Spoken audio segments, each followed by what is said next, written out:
So a lot of the time it's when the person looks to attack the heel because it's a lot easier. But again, with single legs, I don't stand and push the leg down and step over things anymore. I literally just force the read and I try and back step over. Okay, you're going to have to try and clear this leg. It can be awkward. There's various things to be awkward, but if you get good at it and you get quick at it, you can kind of clear this, get to the position very quickly. Okay. Again, I'm literally going down. I'm trying to get my knee to the floor, and I'm trying to step over. Okay. Now, if he is attacking the outside heel hook, my knee is now to the floor, the hip line is cleared, so it's very difficult for him to drive pressure into my knee. He can still kind of create rotation using the foot to the knee, but I mean, it's going to be hard to tap something like that. Okay, if it's painful, obviously you can. You have a free leg to clear this now. This is the thing. Once you've stepped over, if you're doing this as well, I mean, and the inside nail is always going to be there, so you can clear it. This is actually much harder if he's gone straight footlock. So if he's gone straight footlock and he's trying to go bend down with it here, this is much harder. Okay, you have to be patient with this. You can get a little bit of a bite on it, and it can be quite painful, but you just got to be patient with it. And just go up and go fully bend. Okay. Once it's cleared, you do have the option to go to a weave like that. So once it's cleared from here, you do have the option to come here, weave, and take them out from here. Okay, but we're going to look at the back take of it. So we're going to sit through and we're going to basically take like a scissor wedge on that. Yeah, how do you stop him from belly down? It's quite difficult. So again, you've got to beat him to here, and again, it's getting this over and trying to bring this into the hip here to make it harder for him to turn.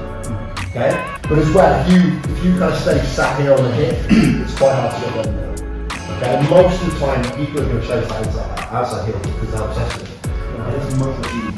But as soon as you clear it, your leg is going to come in and you're going to get into the pocket of the hip here. Okay, so what I'm going to be looking to do is his femur, from his hip to his knee, I'm looking to use that leg as a lever. Okay, so this leg is going to be kicking back, this leg is going to be kicking forward, and I'm trying to use this as a lever. Okay, once I'm here, I roll through. I've got to roll tight. I'm trying to get my hips underneath his hips here. So I'm rolling tight. Yeah, so my hips are almost on his hips at this point. I don't want to be away. If my hips are away from him, there's too much of a gap, I won't be able to get the mechanic to actually spin the hips. Okay, and I'll just like pulling my hamstring. So I come round. This would be like a perfect position. Okay, when I'm teaching, I get people to get to this position to stop at the midway point. Because what happens is they start to turn, they tend to turn their hips in too soon, and they lose that fulcrum here. And there's no pressure on his legs now. And I start chasing the back, but he's free to move. So I don't turn and chase that back until I start to turn him. Okay? If I go too soon, or I get too eager to chase the back, the wedge under the hip disappears, or the fulcrum under the hip disappears. He's no longer locked into place, and he will start to run and turn into me and be a problem, okay? So I don't want to be here, where I'm facing him and his hips flat on the floor. Okay, I want to be under there. Clear it. Kick in, coming under. So my hip is under here, okay?